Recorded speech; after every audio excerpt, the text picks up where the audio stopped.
Hari Rabu itu hari diciptakan cahaya. Mudah-mudahan yang hadir Allah berikan cahaya di hatinya, cahaya di pikirannya, cahaya di lisannya, dan duduknya kita di sini semoga menjadi amal pemberat timbangan kita di hari kiamat nanti, insyaallah. Amin ya rabbal alamin. Tak lupa salawat dan salam kita sampaikan kepada kekasih kita Rasulullah sallallahu alaihi wasallam, di mana beliau bersabda, al-muhajir man hajar manahallahu anhu. Yang disebut orang yang hijrah adalah yang meninggalkan larangan Allah. Pertanyaan saya, kalau seandainya di kalender kita nggak ada warna merah, ibu-ibu, adik-adik hafal nggak kalau ini tahun baru kita? Kenapa kita hafal tahun baru Hijriyah hari ini? Karena ada kalender merah ya, ada warna merah kan gitu. Terus kira-kira kita hafal juga nggak dengan bulan Hijriyah? Kenapa? Karena ibadah kita diatur oleh bulan Hijriyah. Urusan dunia kita diatur oleh bulan Masehi.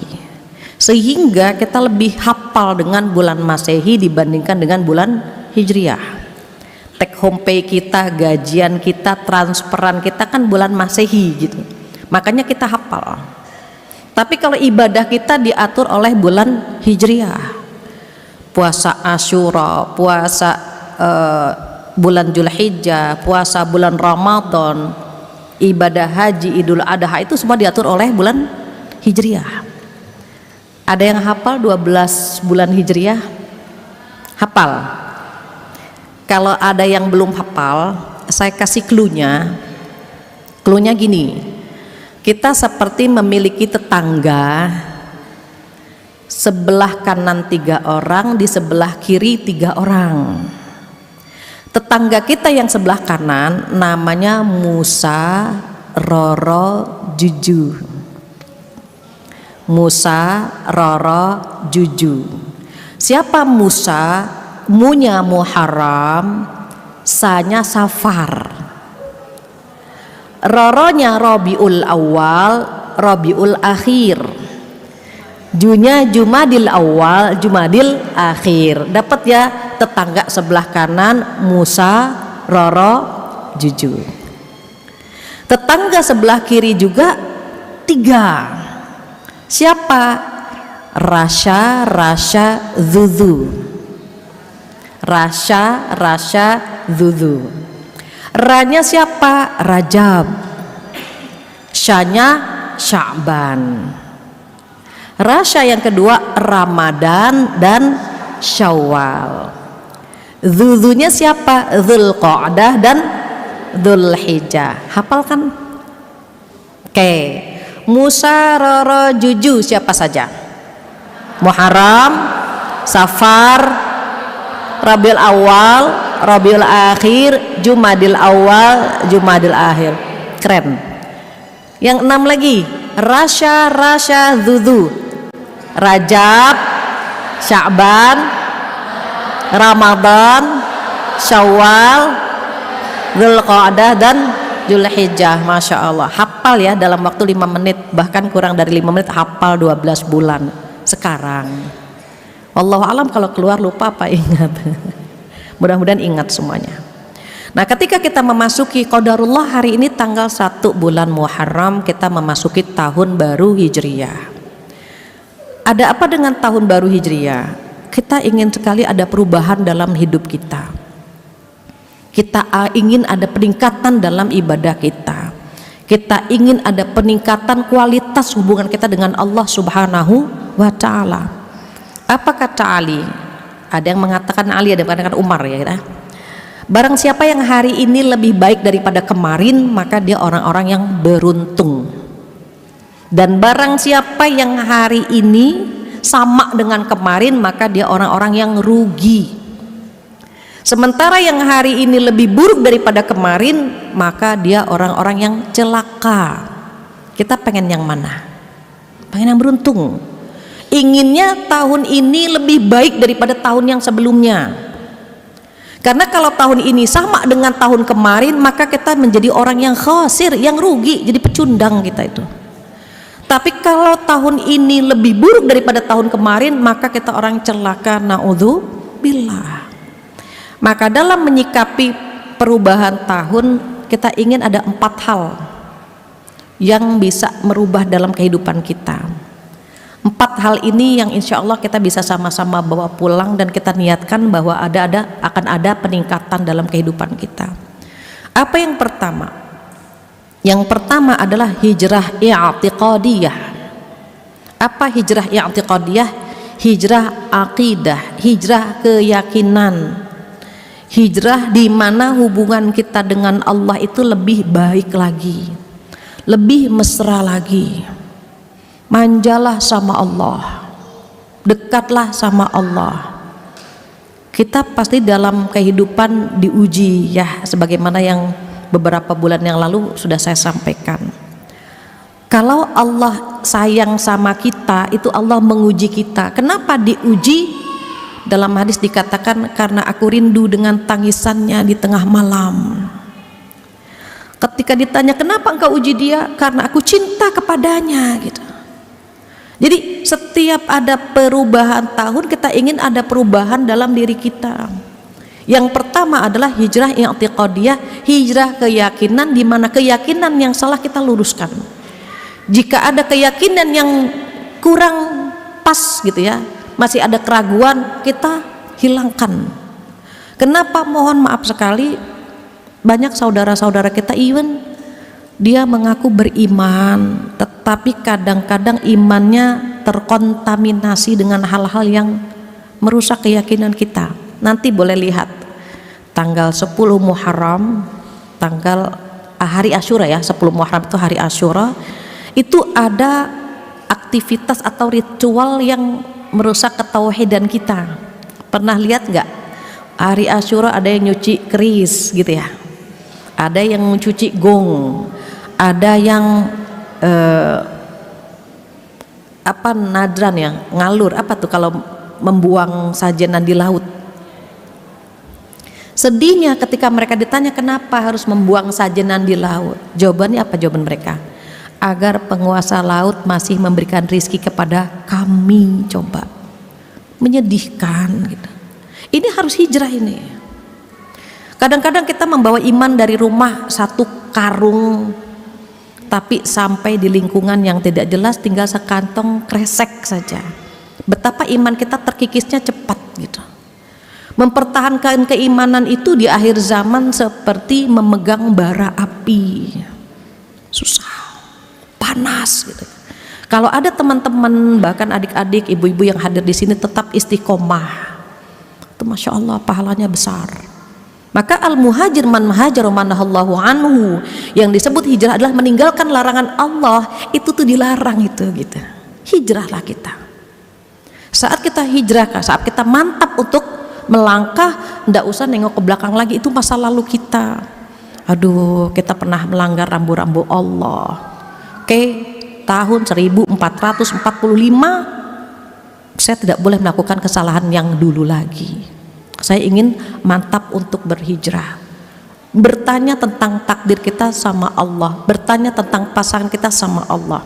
Kenapa? Miris juga ternyata yang ratingnya tinggi, ada premium call itu. Kalau ingin tahu karir Anda di 2023, maka ketik rek spasi cewek gitu kan, kirim ke nomor ini nomor itu yang paling banyak peminatnya adalah perempuan. Perempuan itu yang paling rajin datang ke pengajian.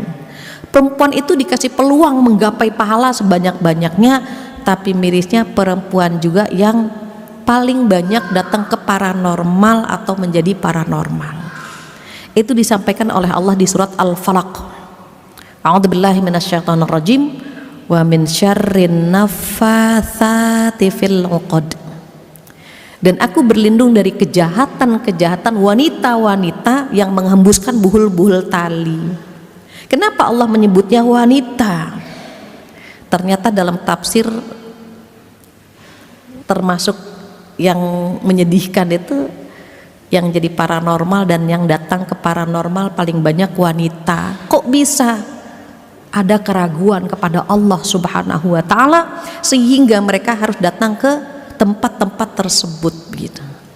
Kalau laki-laki kan logikanya bermain, kalau perempuan kan perasaannya yang bermain. Ketika usia sudah mulai senja, pangeran berkuda belum kunjung tiba, maka dia tanya kepada orang tersebut. Ketika kehidupan sulit, utang melilit gitu, banyak penyakit, maka dia akan datang ke tempat yang mencekbit akidahnya dia. Termasuk ada yang mengatakan, kenapa nafasat perempuan-perempuan? Karena putri-putri Labid bin A'sam berusaha meneluh Rasulullah Sallallahu Alaihi Wasallam. Siapa mereka? Putri, bukan putra, tapi putri-putri Labid bin A'sam. Sementara tafsiran yang sekarang, yang kontemporer, yang disebut perempuan, bukan perempuan yang datang ke paranormal saja, tetapi menghipnotis lawan jenisnya dengan gerakannya, dengan suaranya, dengan high heel-nya, gitu ya, dengan lenjenya dia, gitu, atau dengan WA-nya ya. Kadang-kadang body kita di rumah, tapi chattingan kita keluar rumah.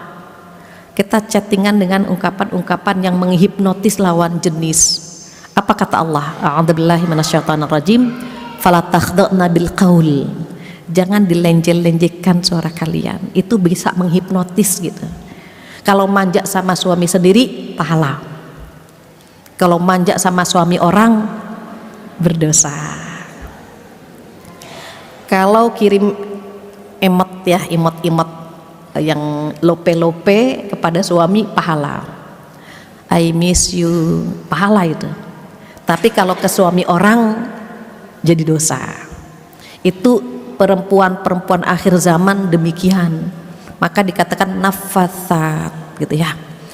Nah, ketika kita ingin hijrah akidah kita, hijrah keyakinan kita kepada Allah Subhanahu wa taala, berarti bagaimana mengandalkan Allah dalam urusan kita. Jangan pernah mengambil keputusan tanpa melibatkan Allah.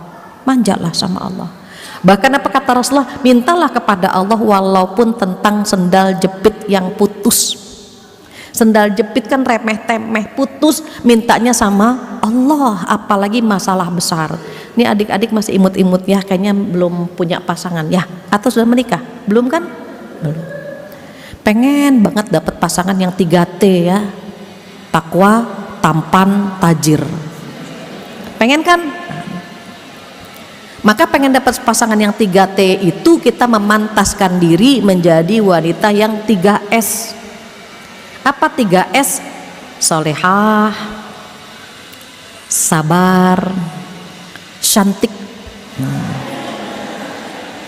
Cantik hatinya, cantik tutur katanya, cantik parasnya. Boleh nggak sih milih istri yang cantik? Boleh. Milih istri yang suami yang tampan? Boleh. Boleh. Apa kata Rasulullah? Tunkahul mar'ah li arba'. Nikahi wanita karena 4 hal. Yang pertama karena parasnya, li jamaliha. Kedua karena hartanya, li maliha. Yang ketiga karena nasabnya, wali nasabiha. Yang keempat wali diniha, karena agamanya. Fadfar bidzati din taribat yadak. Pilih yang agamanya paling bagus, maka kamu beruntung. Milih istri demikian, 4 kriteria. Milih suami juga demikian, sama gitu. Jadi kalau kita pengen apa saja, manja sama Allah, minta sama Allah. Dalam hadis juga dikatakan apa? Tuhan, selangkah ku rapat padamu, 1000 langkah kau rapat padaku. Kita cuma selangkah, cuma ya Allah, ya Allah, ya Allah. Coba Allah 1000 langkah menghampiri kita. Ada apa hambaku? Ada apa? Dipeluknya kita, dirangkulnya kita. Walaupun dosa kita banyaknya luar biasa, kita beruntung punya Allah yang maha pengampun. Dosa kita banyak sekali, tetapi insya Allah kita akan dimasukkan ke dalam surga. Ibadah kita jauh dari sempurna, tetapi umat Nabi Muhammad akan dimasukkan ke dalam Syurga. Kata siapa? Kata Rasulullah sallallahu alaihi wasallam. Kullu ummati yadkhulunal jannah illa man aba. Seluruh umatku akan masuk surga kecuali yang tidak mau. Bukan surganya nggak diberi, kitanya yang nggak mau masuk surga. Maka para sahabat terheran-heran, siapa yang tidak mau ya Rasulullah? Beliau menjawab, man ata'ani dakhalal jannah wa man asani faqad aba. Barang siapa yang taat kepadaku, dialah orang-orang yang mau masuk surga. Dan barang siapa yang bermaksiat kepadaku, dialah orang-orang yang tidak mau. Coba, Rasulullah tidak mengatakan yang taat kepadaku masuk surga, yang bermaksiat kepadaku masuk neraka. Tidak, beliau mengatakannya yang taat masuk surga, yang bermaksiat tidak mau masuk surga. Sopan banget beliau menyampaikan hadis itu gitu. Kita sudah dijamin masuk surga, tapi ada yang tidak mau. Maka para nabi itu pengen banget jadi umat Nabi Muhammad. Kita dipilih oleh Allah menjadi umat Nabi Muhammad sallallahu alaihi wasallam. Nabi Adam bikin dosa 1 kali dengan memakan buah terlarang. Detik itu juga, saat itu juga dikeluarkan dari surga.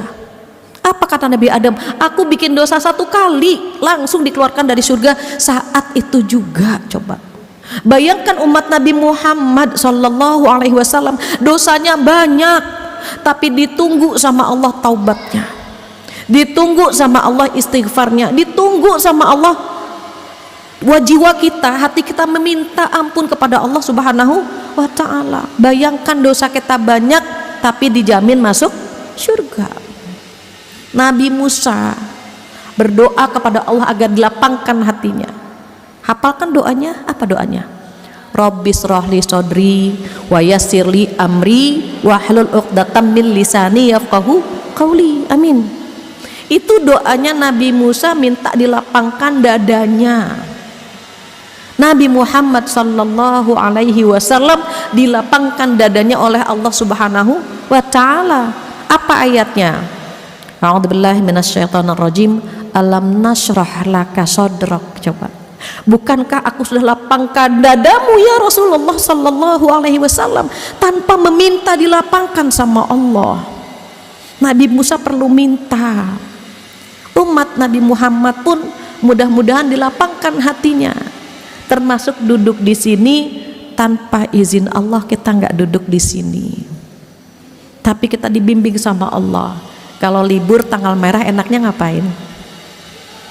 Tidur ya, atau jalan-jalan gitu.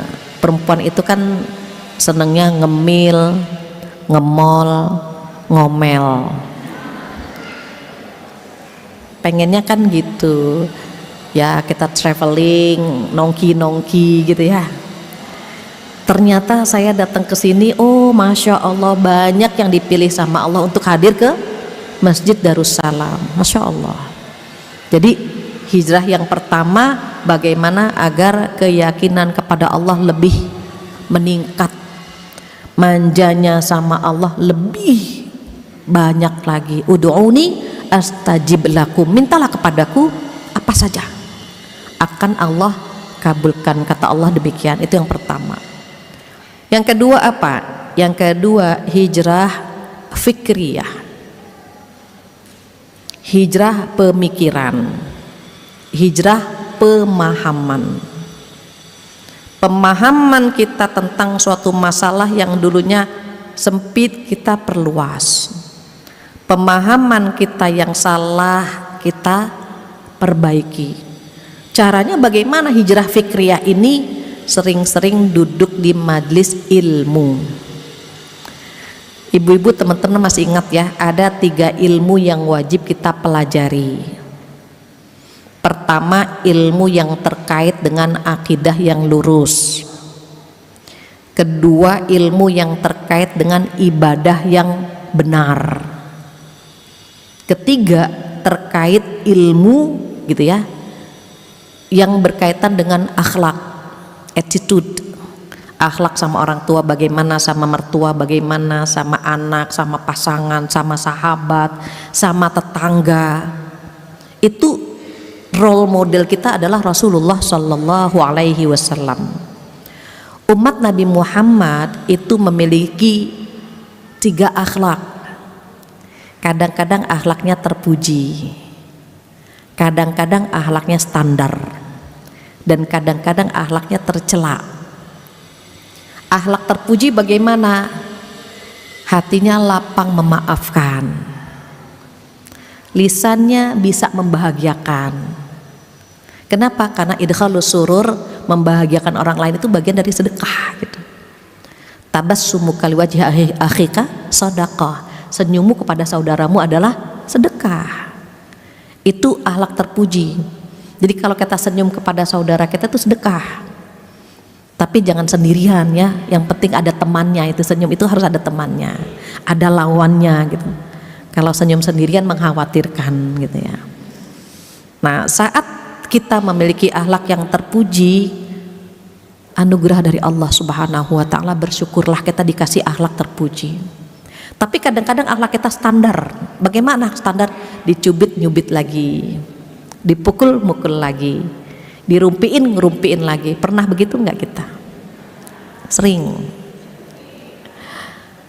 Teh, kata rumah sebelah, teteh itu pelit. Bukan saya yang pelit, dia justru yang pelit. Itu standar tuh. Teh, katanya teteh suka gitu ya.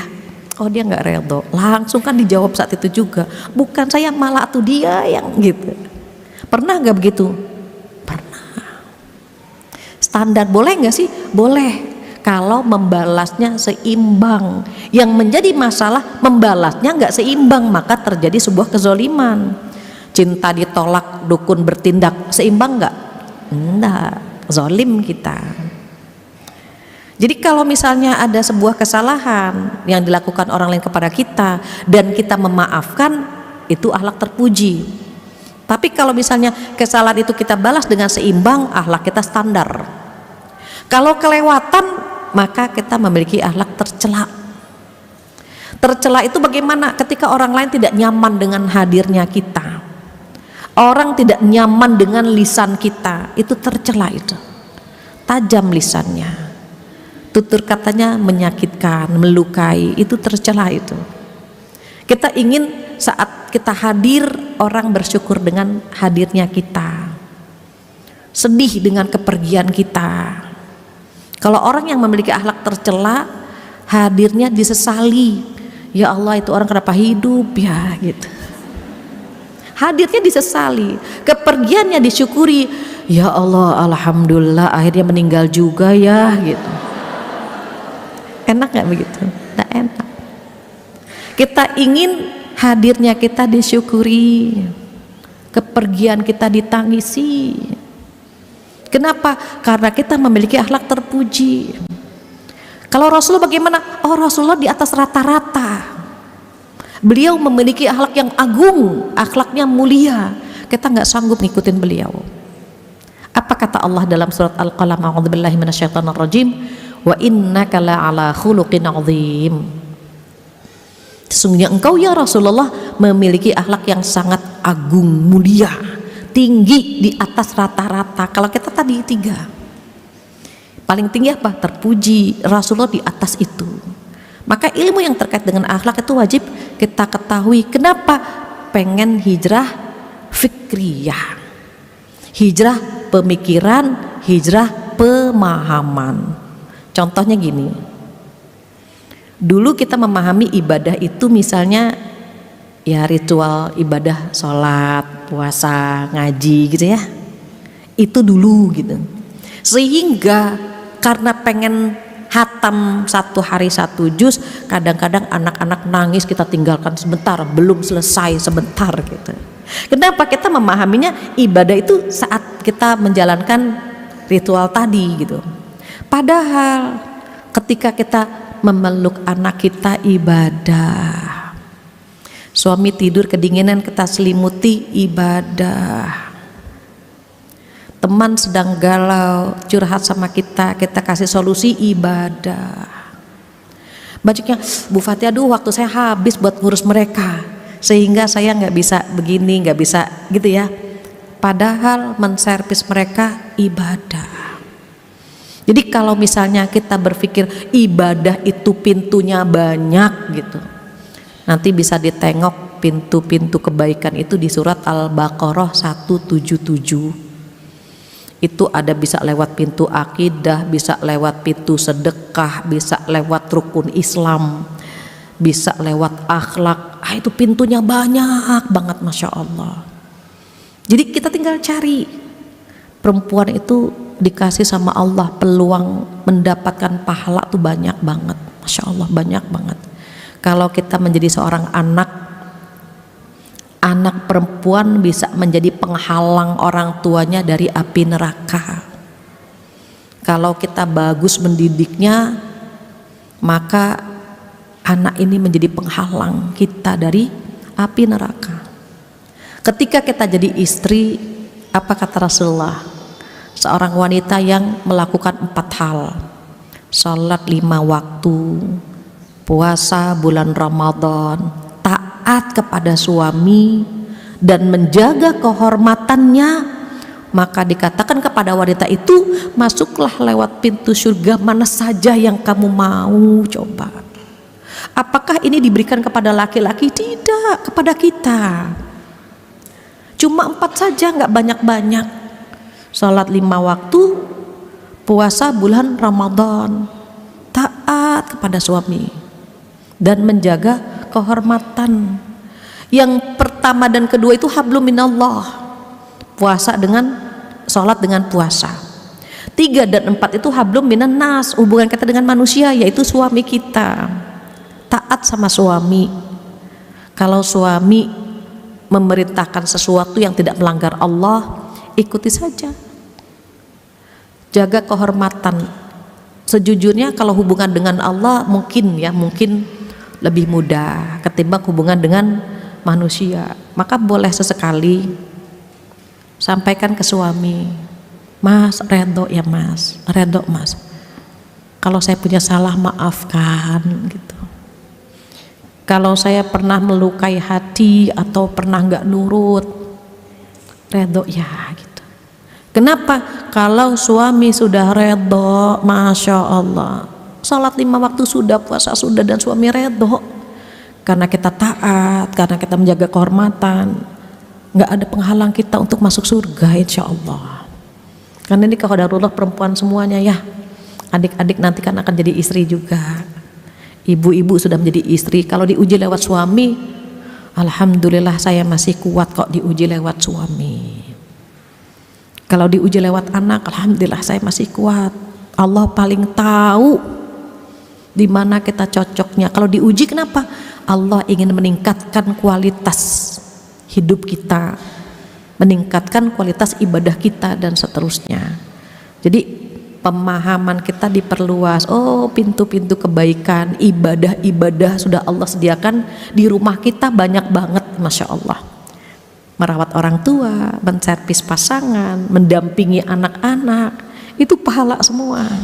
Kita perluaslah tentang ibadah tersebut sehingga kita tidak terpaku dengan yang sifatnya ritual gitu ya. Kalau bisa dua-duanya, Masya Allah, keren. Hablum minallahnya bagus, hablum minannasnya juga bagus, maka itu insya Allah menjadi peluang kita masuk ke dalam surga. Amin. Itu hijrah yang kedua. Hijrah yang ketiga apa? Yang ketiga adalah hijrah khuluqiyah. Apa khuluq? Khuluq itu akhlak. Jadi kalau hijrah yang pertama hijrah yang i'tiqadiyah, yang kedua hijrah fikriyah, pemahaman, pemikiran gitu. Yang ketiga hijrah khuluqiyah. Hijrah khuluqiyah adalah hijrah akhlak. Akhlak kita nih yang kurang bagus, kita perbaiki. Contohnya gini, mohon maaf, ini minum lupa pakai tangan kiri. Oh iya ya, Rasulullah minum pakai tangan kanan, pindahin ke tangan kanan. Ini hijrah khuluqiyah, ini hijrah akhlak. Oh iya, dulu kita misalnya minum makan terkadang sambil berdiri, sambil ngobrol, sambil jalan. Oh iya, tahun baru hijriah, akhlak saya harus hijrah dari akhlak yang tidak baik menjadi akhlak yang baik. Kadang-kadang kita kalau ke rumah teman, ke rumah saudara, ketika ngebel ting tong tidak dibukakan pintu, tok tok tok tidak dibukakan pintu, apa yang kita lakukan? Kita ngintip ke jendela, teng teng teng, gitu ya. Boleh nggak? Nggak boleh. Apa gunanya ketukan? Apa gunanya bel kalau mata kita masuk ke dalam rumah dia? Tujuan ngebel, tujuan ngetuk pintu itu kan agar yang di dalam rumah siap-siap, berpenampilan rapi gitu. Baru dia menyambut tamu. Sekarang misalnya nauzubillah, mata kita langsung masuk teng teng teng gitu. Gitu ya. Tiba-tiba kita melihat suaminya yang sedang tidak memakai baju atau kaos, dadanya kelihatan. Terus dadanya bidang gitu, tubuhnya six pack gitu ya. Suami saya kan 10 pack gitu. Dia cuma 6, suami kita 10. Kita komparasikan jadinya gitu. Atau kalau yang datang laki-laki masuk ke dalam, matanya masuk ke dalam rumah, istrinya sedang tidak memakai jilbab. Wow, istrinya dia cantik banget, rambutnya tersisir rapi. Sementara istri saya dikuncir mulu, ceplok ceplok ceplok ceplok gitu. Sekalinya mau nyisir, sisirnya nggak turun-turun. Akhirnya dikomparasikan, beda banget gitu. Istrinya dia sering perimbat gitu, sementara istri saya wow gitu kan. Kenapa? Salah mata tadi, kenapa masuk ke dalam gitu. Itu harus hijrah, itu nggak boleh lagi. Terus gimana dong? Ting tong, kasih jeda itu. Oke, mungkin dia sedang siap-siap, bunyiin lagi ting tong yang kedua. Oh, mungkin sedang sholat. Kita hitunglah kurang lebih dari pencetan pertama, kedua udah 3 rakaat begitu. Baru yang terakhir ting tong. Nah, ini menentukan nih diterima atau tidak. Tunggu sebentar, udah lama gitu nggak dibukakan pintu, pulang.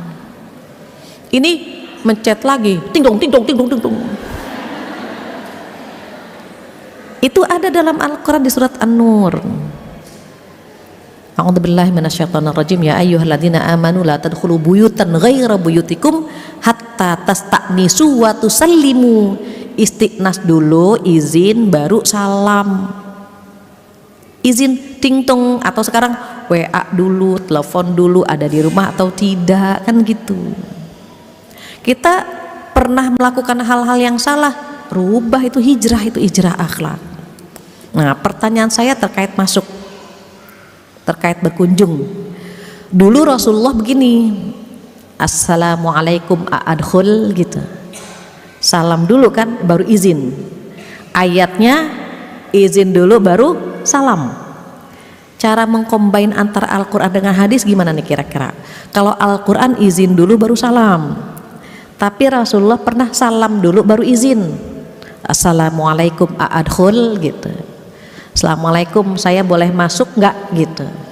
Ini gimana nih kalau ayat sama hadis nggak pernah tabrakan, tapi menggabungnya bagaimana? Ada nggak ibu-ibu yang bisa menyatukan? Nih gimana nih gitu?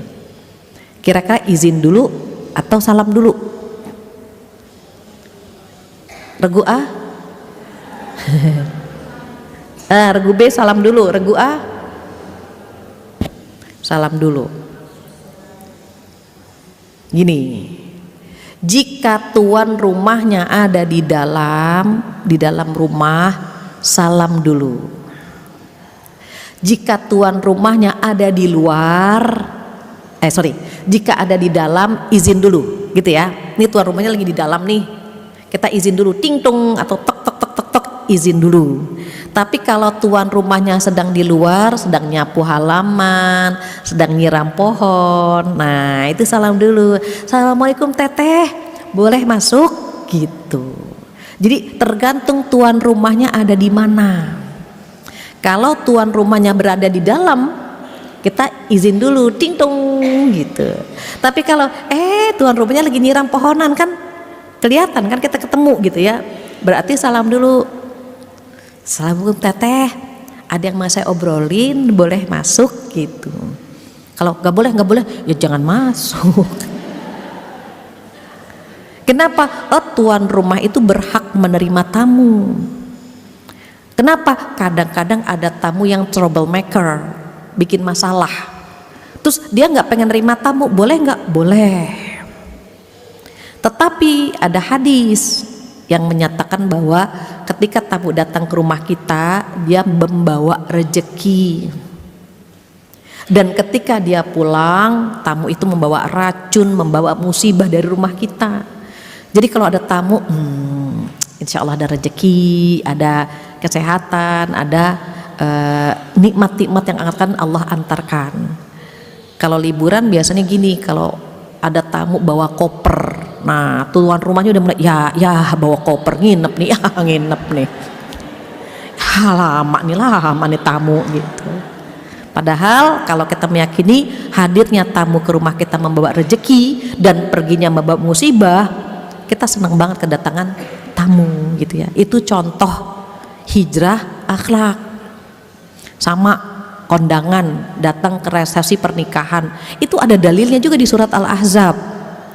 SMP, selesai makan dan mengucapkan selamat langsung pulang, jangan berlama-lama, kecuali kalau yang menikahkan atau yang bikin acara masih keluarga kita, itu bisa SMA, selesai makan angkut sisanya boleh. Tapi kalau kita sebagai tamu undangan, ndak usah berlama-lama. Kenapa? Dulu Rasulullah saat menikah dengan Zainab, itu sahabat masih nongkrong di situ, masih ngobrol-ngobrol, sampai beliau tengok lagi, sahabat masih ngobrol. Jadi beliau sungkan gitu ya, kan nggak mungkin, sorry ya udah malam, bukan begitu akhlak Rasulullah kan gitu. Jadi beliau tuh cuma dilihat, oh masih belum pulang, masuk lagi ke kamar, ditengok lagi, belum pulang juga ya gitu. Jadi kita kalau datang ke resepsi pernikahan sesuai dengan jam yang tercantum begitu, agar tidak menyusahkan sahibul hajat. Jangan sampai nanti kita nanya dulu, ngobrol, ketemu di mana ya Allah, masya Allah suaminya ganteng misalnya gitu ya. Kasihan dia capek udah begini bu, salaman begini, kita minta penjelasan, minta klarifikasi, kasihan dia. Bagusnya apa? Pulang, nanti lain waktu baru silaturahim lagi, ngobrol lah yang panjang, nggak apa-apa. Atau sebelum resepsi ada undangan, oh ibu mau ngundang putrinya, jodohnya orang mana bu? Nggak ada masalah. Tapi saat resepsi jangan berlama-lama. Itu etikanya begitu tuh, di surat Al-Ahzab ada. Al-Quran kalau kita buka itu akhlak banyak banget gitu, banyak banget ya. Sampai kondangan diatur, kunjungan diatur, makan juga diatur, berpenampilan diatur. Agama Islam itu kerennya masya Allah. Dari bangun tidur sampai mau tidur lagi diatur. Kalau berkunjung diusahakan tidak di 3 waktu misalnya gitu, sebelum subuh, setelah subuh, di waktu zuhur. Itu waktunya mereka tidak berpakaian secara sempurna, kan siang gerah, biasanya ibu-ibu kan pakai baju dinas ya, pakai daster gitu. Boleh sih pakai daster, yang penting dasternya masih bagus, masih layak gitu. Yang nggak boleh kan dasternya banyak lubang anginnya. Kalau ada lubang-lubangnya dari tokonya nggak apa-apa. Ini kan lubangnya kena kesetrika, karena udah tipis. Nah itu yang kasihan suami kita melihat hal-hal yang begitu kan ya gitu. Maka akhlak yang pernah kita punya kurang terpuji, hijrahlah kepada akhlak yang lebih terpuji lagi. Akhlak sama orang tua. Dulu misalnya sering debat, diskusi, sharing keras-kerasan, kalau bisa ngalah sajalah sama orang tua gitu ya. Iya bu, iya. Dulu para sahabat ibunya tuh belum muslim, masih kafir. Mereka kalau ngomong sama orang tua nunduk. Tayyib ya tayyib ya nunduk. Bagaimana orang tua kita yang masih satu agama dengan kita, taatnya sama orang tua tuh luar biasa, Masya Allah. Adik-adik kalau yang masih punya orang tua, ya ibu-ibu semuanya yang masih punya orang tua, bahagiakan orang tua kita, bahagiakan. Kalau bisa setiap bulan ada yang kita sisihkan untuk orang tua kita. Nanti kalau orang tua bilang begini, nah Masya Allah nah, ibu beruntung punya anak seperti kamu nak.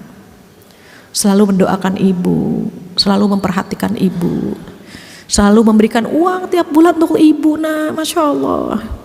Semoga hidup kamu bahagia nak, aras di atas langsung berguncang hebat mengabulkan doa ibunda kita. Mumpung masih ada, minta redho sama orang tua. Allah menitipkan murka dan redhonya itu di orang tua. Ridhallahi fi ridhal walidain wa sukhtullah fi sukhtil walidain. Ridho Allah itu tergantung ridho kedua orang tua, dan murka Allah pun tergantung murka kedua orang tua. Lihat orang-orang berhasil, orang-orang sukses karena sama orang tuanya, Masya Allah, Masya Allah. Tapi kalau kita melukai hati orang tua, menyakiti hati orang tua, dikhawatirkan orang tua nggak redho, sengsara hidup kita, na'udzubillah. Maka yang punya orang tua maksimalkan, bahagiakan gitu ya, elus-elus, pijit-pijit, ngobrol. Kita pun nanti akan sampai ke usia itu gitu. Kalau misalnya kita menganggap dia menjengkelkan, toh kita pun akan sampai ke usia itu. Berharapnya apa? Kalau kita sabar menghadapi orang tua kita, kalau anak-anak kita pun akan sabar menghadapi kita. Kan pesan Rasulullah begitu, birru aba'akum tabirrukum auladukum. Berbaktilah kepada kedua orang tuamu, kelak anak-anakmu akan berbakti kepadamu. Bukan karma, tapi hadis Rasulullah Shallallahu Alaihi Wasallam. Teman-teman, adik-adik yang punya orang tua, ya bahagiakan. Terus akhlak yang terakhir apa? Yang terakhir adalah hijrah syu'uriyah. Sorry, bukan akhlak tapi hijrah. Jadi hijrah ada 4. Pertama apa tadi? Hijrah i'tiqadiyah atau hijrah keyakinan kita kepada Allah ditingkatkan. Yang kedua hijrah fikriyah, pemahaman kita tentang Islam diperluas.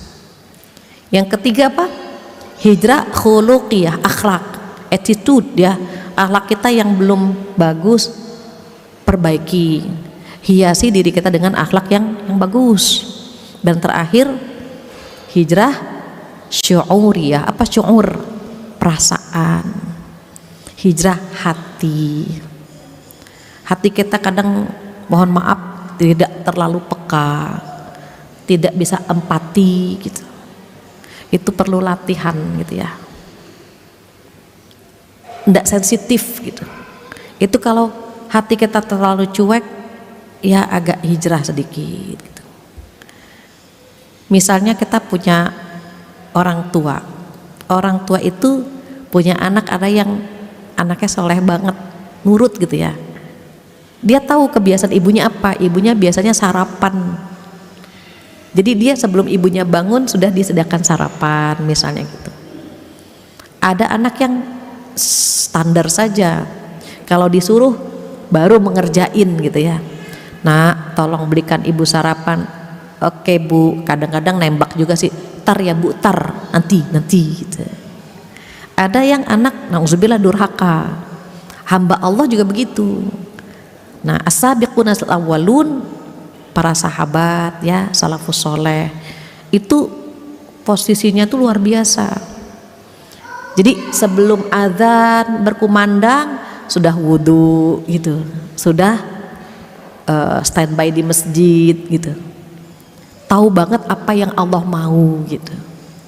Kalau kita kan pertengahan ya, kadang-kadang tepat waktu, kadang-kadang molor gitu ya, tar makan dulu atau gitu kan. Even kita tahu nih dikit lagi azan zuhur, Allahu Akbar, Allahu Akbar, langsung keluar, alhamdulillah umur kita sampai waktu zuhur. Tapi Allah juga tahu ya kita lapar gitu. Kita makan dulu, ngobrol dulu gitu kan. Terus nanti Pak, kaget, ya Allah udah jam 1, udah jam setengah 2 gitu. Kita menunda-nunda. Ada juga yang durhaka kan sama Allah, nggak pernah sholat gitu ya. Nah, gambaran hamba Allah ini terkait ibadah, terkait akhlak, terkait banyak hal ya, itu disebut sama Allah di surat Fatir ayat 35 bahwa kita ini terbagi menjadi 3 golongan gitu. Saat kita akan hijrah, saat kita akan berubah, itu tantangannya besar. Mungkin kalau dulu kita di nomor 1, cobalah kita naik ke nomor 2. Kalau kita sudah di posisi nomor 2, cobalah naik ke kelas 3 gitu. Apa kata Allah di surat Fatir? A'udzubillahi minasyaitonirrajim. Tsumma awrasnal kitaba alladziina istafaina min ibadina. Faminhum zalimun li nafsihi wa minhum muqtasid wa minhum sabiqun bil khairati biidznillah. Apa sabiqum bil khairat? Sabiqum bil khairat itu berlomba-lomba dalam kebaikan. Jadi kata Allah kemudian tsumma awrasnal kitab gitu ya. Kemudian kami wariskan Al-Qur'an ini kepada hamba-hamba yang kami pilih. Kita dipilih nih sama Allah. Tapi kata Allah ada 3 kelompok di situ. Kelompok pertama siapa? Faminhum zalimul linafsih. Kelompok yang pertama itu adalah orang-orang yang menzolimi diri mereka sendiri. Apa arti zalim? Zalim artinya tidak menempatkan sesuatu pada tempatnya. Waktunya sholat tidak sholat, waktunya puasa tidak puasa, harusnya taat sama orang tua dia nggak taat gitu, harusnya menjaga kehormatan dia tidak menjaga kehormatan, maka dia termasuk orang-orang yang menzalimi diri sendiri. Kalau yang kedua siapa? Kedua kata Allah wa minhum muqtasid. Yang kedua ini orang-orang yang ekonomis, yang pertengahan, STMJ. Apa STMJ? Salat terus, maksiat jalan. Salatnya tetap gitu, tapi maksiat juga doyan gitu ya. Dan kita khawatir kita orangnya. Kita sholat iya, ngerumpi iya gitu kan, ngaji iya, tapi mengomentari orang lain juga ya. Karena tadi ya perempuan itu gatel kalau nggak ngomentari gitu, jadi komentator ulung perempuan itu. Ada yang lebih, ada yang kurang, itu dikomentari sama dia. Yang lebih dikomentari, masya Allah ya, suaminya ganteng banget, padahal istrinya jelek gitu. Yang lebih dikomentari, yang kurang dikomentari. Nah ini pertengahan, dia sholat gitu. Jadi kalau ada yang bilang, Bu Fatia ada temen ngajinya rajin, tapi gitu ya, ada tapinya. Nah itu tinggal diperbaiki yang tapinya saja. Nggak ada kalimat percuma gitu ya. Orang hijrah itu harus diapresiasi.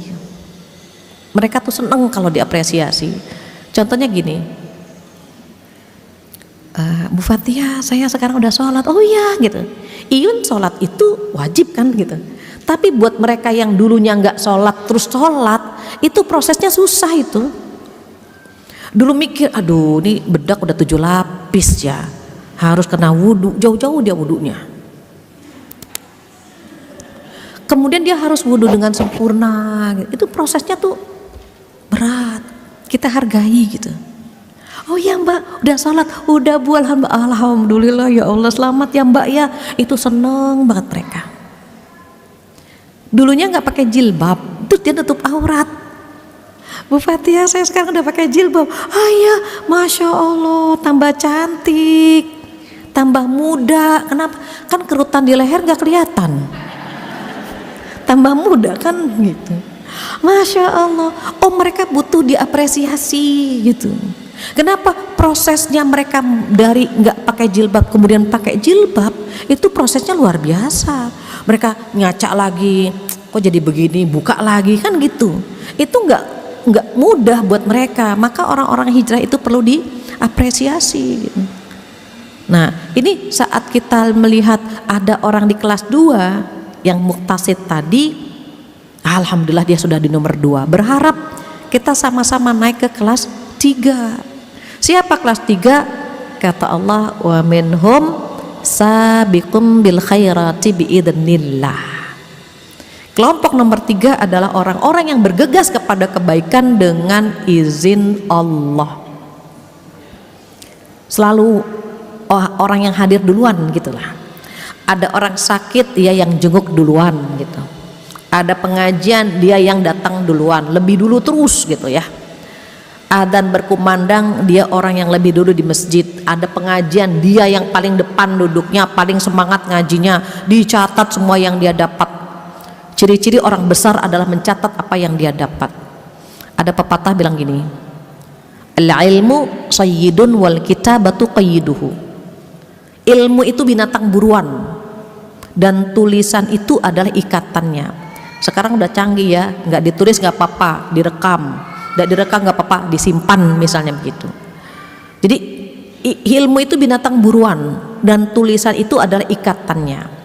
Qayyid suyudaka bil hibalil wathiqah. Ikatlah binatang buruan itu dengan kuat gitu. Diingat, dipraktekkan, diamalkan gitu ya. Kenapa? Karena nggak semua orang dikasih kesempatan mendapatkan ilmu. Kadang-kadang ilmu itu datang pergi gitu kan. Ada yang namanya jiping, ngaji kuping didengar gitu. Tapi nanti lupa. Ada lagi jiro, habis ngaji catatannya ditaro gitu, lupa juga gitu. Tapi kalau dia simpan, dicatat, dia lupa, oh iya catatannya mana ya, bisa dibuka kan gitu. Seperti kita misalnya dapat binatang buruan, dapat sapi, kita sembelih bareng-bareng kan, dagingnya bisa dinikmati sama keluarga. Nah tadi bunda ngaji nak di Darussalam nak, ternyata itu dikemas, dikupas bareng-bareng sama suami, sama anak-anak. Itu seperti kita dapat binatang buruan dan kita sembelih, makan dagingnya bareng-bareng gitu. Tapi kalau misalnya tadi nak, mama dari pengajian, iya tadi mama dapat ilmu, ada 4 hijrah tapi mama nggak catat nak. Udah dapat binatang buruan tapi lepas binatang buruannya, terus dagingnya mana mak? Mama lupa nak. Seperti itu tuh ilmu itu. Maka beruntung ya kalau kita hadir di pengajian, Allah sebut nama kita satu persatu di hadapan para malaikat di atas sana. Mudah-mudahan ilmu kita dapat, mengamalkannya juga mudah. Dan terkait dengan tema hari ini tentang hijrah, mudah-mudahan kalau kita di level kedua, Allah mudahkan kita naik ke level yang ketiga, yaitu orang-orang yang paling cepat, paling bersegera dalam melakukan amal soleh, dan tentunya atas izin Allah. Demikian, Allah alam bisawab. Nggak terasa ya sudah jam 11 kurang. Jika ada yang ingin ditanyakan, ditambahkan, saya persilahkan. Ada yang mau nanya langsung silahkan, boleh raise hand. Tapi kalau nggak ada pertanyaan jangan dipikirkan, nanti sakit mikirin pertanyaan.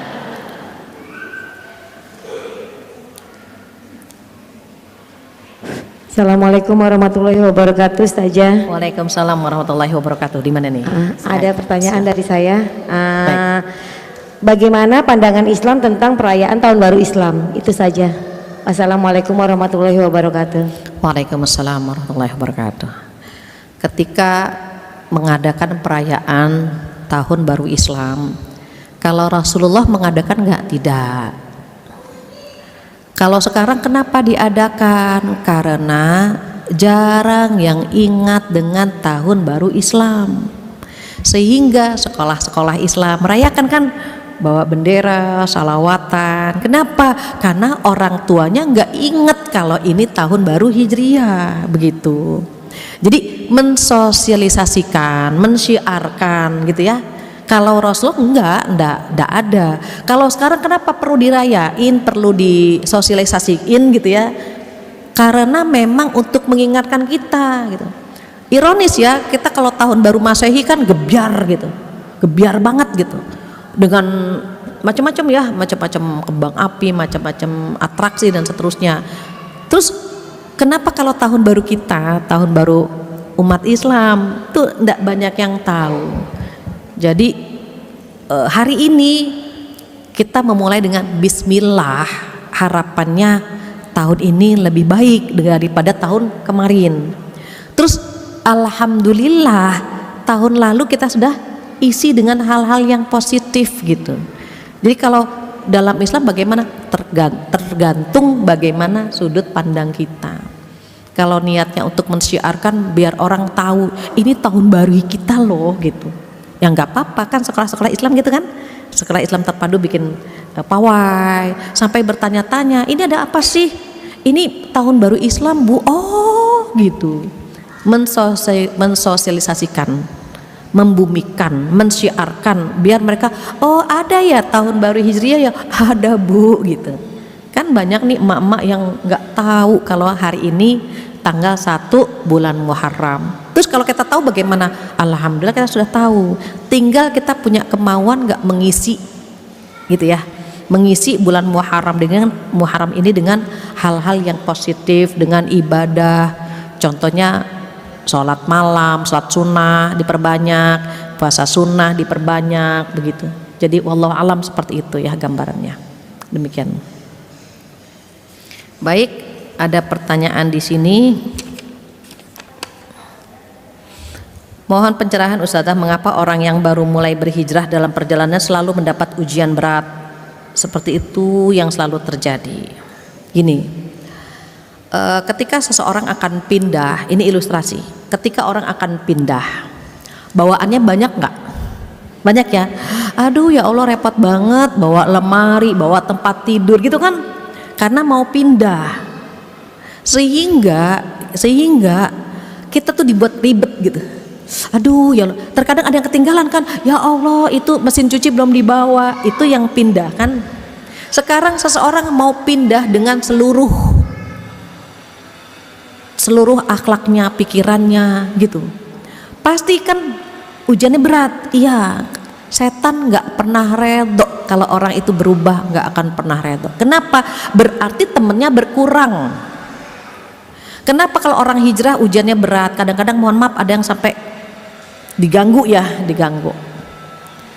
Karena kata setan, ya temanku berkurang nih gitu. Kok kalau orang yang jahat-jahat nggak banyak ujian, orang yang nggak hijrah nggak banyak ujian? Karena setan nggak perlu lagi menggoda dia sudah jadi temennya, makanya nggak diganggu gitu. Sama halnya misalnya orang mau nikah, ujiannya berat kan, karena ingin menjalankan sunnah Rasul, makanya ujiannya berat. Ada yang bilang begini, Bu Fathia waktu pacaran dia romantis, harmonis gitu, tapi kok pas nikah enggak gitu ya, enggak seperti yang saya bayangkan. Karena waktu nikah sudah halal, dibuat sama setan menjenuhkan, melelahkan gitu. Waktu pacaran kan enggak halal gitu kan, dihiasilah pacaran itu lebih indah daripada saat menikah. Jadi orang yang hijrah itu orang yang mau pindah dari level yang standar ke level berikutnya, ditarik sama setan, biar kita turun ke level semula. Kenapa? Setan nggak mau. Itu yang pertama. Yang kedua, orang hijrah itu pahalanya besar, a'dhamu darajah. Jadi orang hijrah itu diangkat derajatnya sama Allah. Orang kalau mau diangkat, dites dulu kan. Contoh, SD ada ujian, SMP ada ujian gitu kan, SMU ada ujian, sampai kita kuliah. Kalau kita dites di SMP nggak lulus, nggak bisa lanjut kan ke SMU. Di mata manusia saja perlu ada tesnya, Allah pun demikian. Nih mau diangkat nih derajatnya sama Allah, kira-kira kuat gak ya gitu. Orang hijrah itu manfaatnya banyak. Boleh tolong buka surat At-Taubah ayat 20.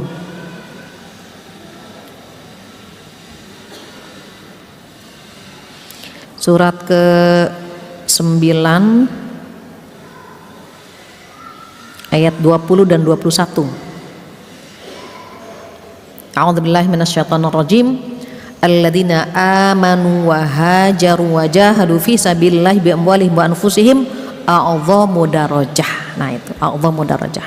ditingkatkan derajatnya oleh Allah Subhanahu wa taala. Maka karena dia akan diangkat oleh Allah derajatnya, diujilah dengan ujian yang kita hadapi. Yang kedua apa? Wa ulaika humul faizun. Dan dia insya Allah termasuk orang-orang yang beruntung. Dijadikan oleh Allah orang-orang yang beruntung, tuh nomor 2-nya. Apakah segera itu? Banyak lagi. Yubashshiruhum rabbuhum birahmatin minhu wa ridwanin wa jannatin lahum fiha na'imun muqim. Allah memberikan kabar gembira kepada mereka yang hijrah dengan apa? Dengan rahmat Allah. Dikasih rahmat oleh Allah Subhanahu wa ta'ala, disayang sama Allah. Keempat apa? Waridwan, redho Allah. Kalau sudah redho sama kita, urusan kita dihandle sama Allah semuanya, enak kan gitu. Tapi kalau mau dihandle sama Allah, dites dulu sama Allah kan gitu. Baru yang kelima wajannat, dikasih surga. Jadi karena mau dapat bonus 5 tadi, Allah menguji dia layak gak nih dapat benefit yang 5 tadi, makanya diuji oleh Allah Subhanahu wa ta'ala. Tentunya yakin, seyakin-yakinnya saat dia diuji, ketika dia bersandar kepada Allah Subhanahu wa ta'ala, Allah akan memberikan kekuatan kepadanya. Demikian, Allah alam. Pertanyaan berikutnya, Assalamualaikum Ustazah, izin bertanya, maaf keluar dari tema. Oke, berarti jawabannya juga keluar dari tema ya. Bagaimana menyikapi suami yang menyimpang dari syariat seperti berjudi, tidak sholat?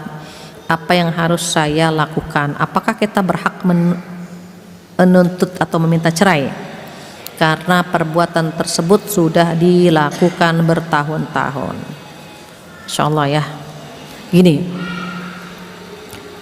ketika seseorang akan menikah atau ketika seseorang akan berpisah, itu konsultasi kepada Allah terlebih dahulu. Cara konsultasinya bagaimana? Sholat istikharah. Sholat istikharah itu berpasrah kepada Allah, minta pilihan yang terbaik sama Allah. Kalau manusia kadang-kadang melihat luarnya saja.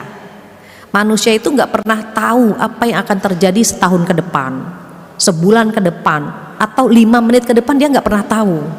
Beda sama Allah. Allah paling tahu apa yang terbaik buat kita. Oke, sekarang kita kalau pergi ke tempat yang kita tidak tahu, kita buka Google Map kan.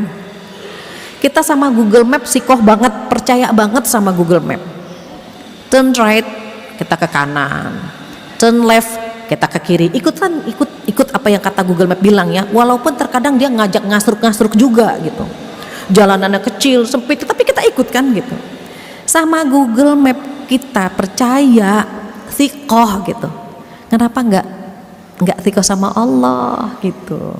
Nih saya nggak tahu nih gitu ya. Nih kira-kira rumah tangga ini bertahan atau berpisah? Nanya sama Allah. Apakah berpisah atau bertahan? Nanti Allah punya cara tuh ngasih jawaban. Kalau secara hukum bagaimana? Boleh. Karena suaminya sudah cacat mental, cacat perilaku. Boleh. Tapi kalau dia bersabar dengan perilaku suaminya, ada pahala besar di sana. Jadi nanti kita nggak tahu nih, ini gimana ya gitu, bertahan atau berpisah ya. Itu yang pertama diambil adalah sikap yang pertama, sholat istikharah terlebih dahulu. Nanti ditunjukin sama Allah, kok dia punya akhlak yang baik, dia ada perubahan, dia sayang sama anak-anak misalnya. Itu berarti apa? Bertahan dalam rumah tangga tersebut. Tapi kalau misalnya setelah sholat istikharah keburukannya semakin ditunjukkan sama Allah, atau semakin ilfil ya, kita semakin gak suka gitu, boleh jadi kecenderungan berpisah lebih kuat gitu ya. Jadi menikah ataupun bercerai, konsultasikan kepada Allah Subhanahu wa ta'ala. Demikian. Pertanyaan Bismillahirrahmanirrahim. Boleh angkat tangan Raisen di mana nih? Iya, silahkan. Afwan Ustazah, Assalamualaikum warahmatullahi wabarakatuh. Izin. Waalaikumsalam. Ustazah, Afwan kan tadi membahas tentang hijrah. yang mana ketika hijrah itu juga Allah memberikan ujian. Afwan Ustazah, ana izin untuk meminta motivasinya bagaimana caranya agar kita itu bisa bertahan akan ujian yang Allah berikan ketika sedang berhijrah tadi. Oke. Syukran Ustazah. Baik. Assalamualaikum warahmatullahi wabarakatuh. Waalaikumsalam warahmatullahi wabarakatuh. Ini nyambung pertanyaan pertama ya, yang tadi ujian ya. Jadi ketika kita diuji oleh Allah Subhanahu wa taala, kita mau move on ya, mau move on, mau hijrah. Kan setan nggak pernah ridho tuh ya. Terus gimana dong? Berdoa. Nanti bawa pulang duit. Apa duit? D-nya doa. Doa yang banyak. Untuk bisa istiqomah itu doanya ada di surat Al-Imran ayat 8. A'udzubillahi minasyaitonirrajim. Rabbana la tuzigh qulubana ba'da idh hadaitana wa hab lana min ladunka rahmah innaka antal wahhab. Apa artinya? Ya Allah, jangan engkau ambil hidayah yang sudah engkau berikan kepadaku. Jangan engkau cabut, jangan engkau condongkan hatiku kepada dosa gitu. Jadi minta agar hati kita mantap. Istiqomah itu berat, yang ringan istirahat. Jadi kalau kita mau hijrah, mau berubah ke arah yang lebih baik, teman-teman masa lalu kita itu banyak yang harus kita tinggalkan. Dan mereka pasti bilang, kamu udah gak asik lagi kayak dulu gitu kan, payah nih gitu. Kadang-kadang melalui mereka itu kita goyah gitu. Aduh gimana ya gitu. Nah terus gimana? Kan duit, D-nya doa, U-nya apa? Usaha. Pilih circle yang kondusif. Pilih circle yang kondusif. Teman-teman kita sekarang banyaknya artis-artis hijrah itu keren, Masya Allah. Circle-nya sudah mulai dibatasi. Kalau mau hijrah, circle lama itu dihindari. Katakanlah misalnya, mohon maaf, kita dulu nongki-nongki sama orang yang gak sholat, itu udah kita ganti dengan circle orang-orang yang sholat, circle orang-orang yang seneng sama pengajian. Jadi selain doa, kita pun harus usaha nyari circle yang bagus gitu. Bayangkan kita pernah duduk dengan orang-orang yang gak sholat, deg-degan. Jadi kita masih nongki-nongki, masih nongkrong-nongkrong, masih makan-makan, adzan berkumandang, gak ada orang yang mengingatkan kita sholat. Ketika kita akan sholat, kita kan takut dibilang solehah kan gitu. Ya takut dibilang solehah nih, yang lain gak sholat, salah sendiri kenapa kita kumpul sama mereka kan gitu. Berbeda kalau kita lingkungannya orang-orang sholat. Coba baru Allahu Akbar, teman kita langsung bilang, zuhur nanti kita sholatnya di mana ya? Langsung diingatkan sholatnya di mana, mau pergi kemana juga pasti diingatkan sholat. Maka berarti usaha kita harus berkumpul dengan orang baik-baik. Kita membatasi circle kita yang kira-kira banyak ngajak dosa, adalah gitu ya, mulai disingkirkan, diganti dengan circle yang baik. Terus duit, D-nya doa, U-nya usaha, mengganti circle atau membatasi circle kita. I-nya apa? Ikhlas. Namanya juga mau berubah. Mohon maaf, orang diet saja, orang diet itu kan harus kerja keras kan, nahan hawa nafsu makannya. Orang mau hijrah juga begitu, diet dari dosa. Aduh dulu seringnya pacaran ya, aduh ketemu dia deg-degan lagi gitu misalnya, tinggalkan, ikhlas saja. Dek, kok kamu udah gak mau dideketin sih dek? Saya baru tahu kalau pacaran itu dilarang, karena pacaran kita itu nggak normal misalnya gitu. Orang pacaran kan biasanya hadap-hadapan kan, jarang yang belakang-belakangan kan orang pacaran. Kak, apa kabar? Kamu gimana? Enggak kan? Pasti hadap-hadapan orang pacaran itu. Terus nanti kata setan, masa cuma tatap-tatapan aja? Peganglah tangannya kan gitu. Walaupun dimulai dengan zikir Bismillahirrahmanirrahim, pegang tangannya halus deh, Alhamdulillahirabbil alamin. Enggak, sampai kakak astagfirullah kakak, kita sudah melanggar rambu-rambu Allah. Baik dek, kalau gitu mari kita tutup pacaran kita dengan doa penutup majelis dan istighfar 3 kali. Nggak bisa. Maka berarti bagaimana? Ikhlas itu. Kakak, kalau kita berjodoh insya Allah kita ketemu lagi ya. Untuk sementara kita sama-sama fokus dengan pendidikan kita atau dengan karir kita. Kalau memang kakak serius, datang ke rumah orang tua saya. Ikhlaskan gitu. Jangan bangga pacaran 10 tahun. Bu Fatia alhamdulillah saya udah pacaran 10 tahun dan dia setia.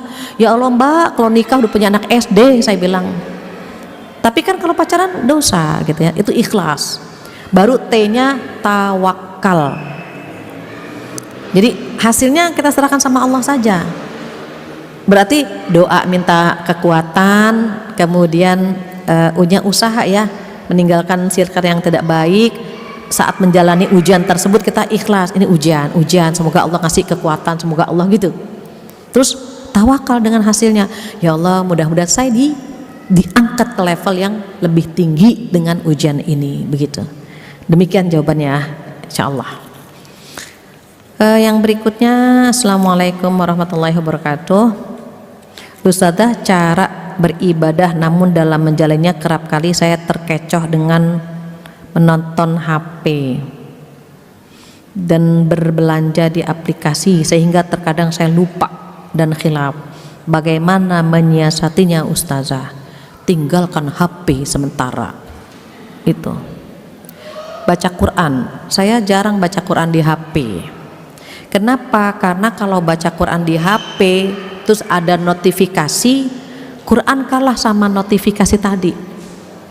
Oh, ada WA nih, scroll kan, baca WA, habis WA maju lagi ke Instagram, ganti lagi ke TikTok, terus Quran yang tadi kemana? Makanya kalau mau baca Quran, mau ibadah, jangan disatukan sama HP, kalah. Baca Quran, HP-nya disembunyikan dulu. Ting tung, biarin aja kita baca dulu. Nanti pas udah waktunya baru kita. Tapi kalau misalnya kita baca Quran di HP, oh kalah. Sholat sama HP aja kalah terkadang kan gitu.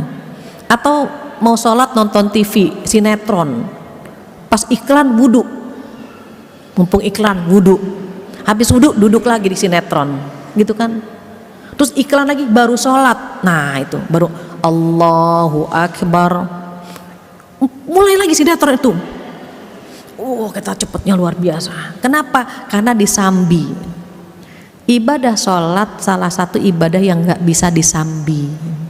Puasa sambil nyuci bisa, puasa sambil ke pasar bisa, puasa sambil goreng ikan bisa, sholat sambil goreng ikan, itu nggak bisa. Sholat sambil nonton sinetron nggak bisa, sholat sambil nungguin aplikasi nggak bisa.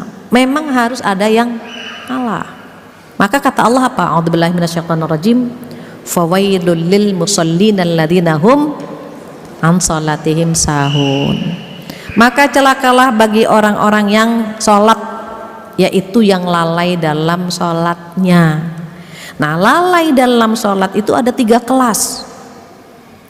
Kelas yang pertama para sahabat, mereka kalau nggak khusyuk, mereka bilang udah lalai itu. Aduh celaka, sholatku tidak khusyuk gitu. Maka ada beberapa sahabat kalau sholatnya tidak khusyuk, langsung sedekah 1 hektar kebun. Kita nggak khusyuk tiap hari. Sekalinya khusyuk bingung, ya Allah ini ketiga apa keempat ya Allah. Coba bayangkan, repot. Jadi kalau mereka tuh nggak khusyuk tuh udah merasa celaka, aku sholatnya tidak khusyuk, udah merasa celaka. Itu level paling tinggi. Level kita yang mana? Level kita yang kedua. Lalainya kita apa? Nah, lalai kita lalai waktunya, lalai rokaatnya, lalai bacaannya. Nah itu kita lalai waktunya, sering kan kita terlambat, nanti gitu kan. Lalai rokat bagaimana? Astagfirullahaladzim, ini kedua apa ketiga ya, ya Allah, astagfirullah, ya Allah, ini kedua apa ketiga gitu. Kalau lagi bingung, ambil yang sedikit ya, kedua atau ketiga, kedua. Aduh, ini ketiga atau keempat, ketiga gitu. Ambil yang sedikit. Nanti sebelum salam sujud sahwi. Itu kalau lalai rokaat. Yang ketiga apa? Lalai bacaannya. Contoh kita mau baca surat yang agak panjang. Bismillahirrahmanirrahim. Tabarakalladzi biyadihil mulku wa huwa ala kulli syai'in qadir. Tabarakalladzi enggak ingat itu kita. Akhirnya balik lagi Bismillahirrahmanirrahim. Qul huwallahu ahad. Pernah begitu enggak? Pernah. Lalai. Kenapa? Tadi karena kita nggak fokus. Jadi lalainya kita itu bisa tiga, bisa waktu, bisa rokaat, bisa bacaan. Terus kalau lalai yang paling parah yang mana? Lalainya orang-orang munafik. Tadi ya, kalau sahabat lalainya ndak khusyuk. Kalau kita lalainya bisa lalai waktu, rokaat, bacaan. Nah, kalau yang ketiga ini lalainya orang munafik. Orang munafik bagaimana? Mereka sholatnya riya, pamer. Orang munafik itu kalau sholat cuma zuhur dan asar, maghrib, isya, subuh mereka nggak sholat. Kenapa? Kan gelap, nggak kelihatan. Jadi kalau misalnya kita sholat karena orang lain, nah nauzubillah itu. Orang munafik sholatnya apa? Riya. Atau mereka meninggalkan sholat gitu. Ini yang paling parah. Jadi kalau ada aplikasi, solusinya ya untuk sementara jauhkan dulu aplikasi tersebut gitu ya. Oke. Pertanyaan berikutnya, Assalamualaikum Ustazah, bagaimana cara mengikhlaskan atau memaafkan orang yang pernah menyakiti hati kita? Apakah tindakan yang saya lakukan sudah benar dengan menghapus nomor HP-nya dan menjaga jarak dengan orang tersebut? Kalau ada yang menyakiti hati kita, kita berusaha memaafkan. Caranya bagaimana? Yang pertama, ya Allah, ini terjadi atas izinmu. Dia melukai hati kita kan atas izin Allah kan, untuk menguji kesabaran kita. Jadi ingat ya Allah, ini kan atas izin Allah. Terus yang kedua, bagaimana? Pengen banget kita menjadi hamba yang bertakwa. Ciri-ciri hamba yang bertakwa diantaranya mudah memaafkan kesalahan orang lain. Tapi itu kan butuh proses. Jika ternyata sulit, melihat dia kesel lagi, melihat dia gitu ya, luka lama hadir lagi, maka boleh menjaga jarak saja tanpa memutuskan hubungan silaturahim, begitu. Jadi kalau kita kan orang-orang beriman nggak boleh meninggalkan saudara ini 3 hari, nggak boleh marahan gitu ya, lebih dari 3 hari. Jadi kalau misalnya menjaga jarak dibolehkan, memutus hubungan tidak dibolehkan. Berikutnya berbicara mengenai hijrah khuluqiyah yang tadi sempat dibahas pemateri, saya ingin bertanya mengenai bagaimana sikap seorang muslim apabila menerima undangan acara terutama walimatul arsy yang diranya terdapat banyak hal yang tidak disyariatkan Islam seperti ikhtilat, percampuran tamu laki-laki dan perempuan yang bukan mahram dalam suatu tempat, mengandung banyak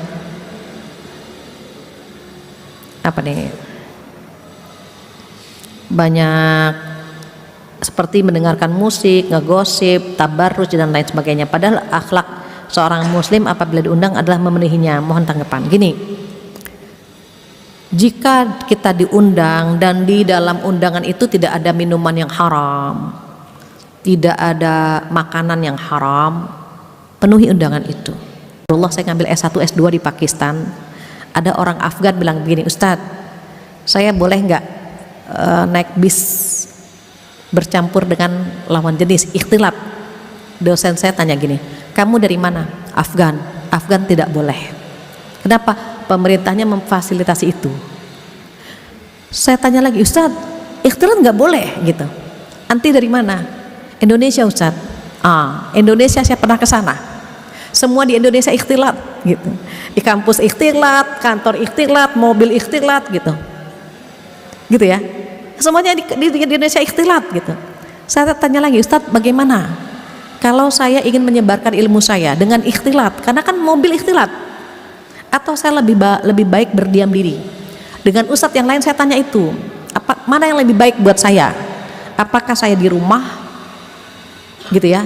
Atau saya menyebarkan ilmu saya dengan ikhtilat tadi, misal di kampus, kan saya ngajar laki perempuan, atau di perusahaan, kan laki perempuan. Apa jawaban dosen saya yang satunya lagi? Anti keluar rumah menyebarkan ilmu anti dengan ikhtilat lebih baik daripada anti berdiam di rumah, gitu ya, dan tidak memberikan ilmu yang anti punya gitu. Jadi karena negara kita memang ikhtilat, terus diundang bagaimana? Ya hadir, mereka tabarruj silahkan, yang penting kita tidak tabarruj gitu. Mereka cipika-cipiki, kitanya kan yang penting tidak. Karena tidak semua resepsi pernikahan itu dipisah gitu ya. Tapi kalau misalnya mohon maaf kita bisa mengucapkan kemudian pulang, bisa kan gitu. Saya kalau diundang dengan kondisi itu, saya nyari tempat yang mojok, yang nggak makan sambil jalan gitu. Kan standing party ya, biasanya kalau di gedung-gedung kan begitu. Ya sudah, kita mojok aja, mojok, menyandarkan badan ke dinding. Jadi nggak sambil jalan juga gitu, nggak sambil gitu. Kenapa? Karena memenuhi undangan itu sunnah. Ada yang mengatakan sunnah muakkad. Ada juga yang lebih kuat lagi, ada yang berpendapat wajib begitu. Tapi kita lihat kalau kita dalam kondisi lapang, kita pun bisa menghadirinya, datang. Tapi kalau misalnya, karena haknya mereka kan, ketika mereka ngundang kita kan kita penuhi undangannya. Tapi kalau di situ ada makanan haram atau pertunjukan, mohon maaf ya, tari perut gitu, yang ada kemaksiatan di sana, ndak usah datang. Terakhir, Assalamualaikum warahmatullahi wabarakatuh. Afan Ustazah ini bertanya, bagaimana seorang anak menegur atau menasihati orang tuanya, ayah yang jauh dari agama karena lingkungannya? Mudah-mudahan semuanya udah terbaca ya. Kalau menasihati orang tua itu pakai triknya seakan-akan kita bertanya, ayah, hukum sholat apa ya? Wajib nak. Oh wajib, kok aku jarang lihat ayah sholat misalnya. Ayah, minum itu ada manfaatnya nggak ya misalnya? Ya nggak ada nak misalnya.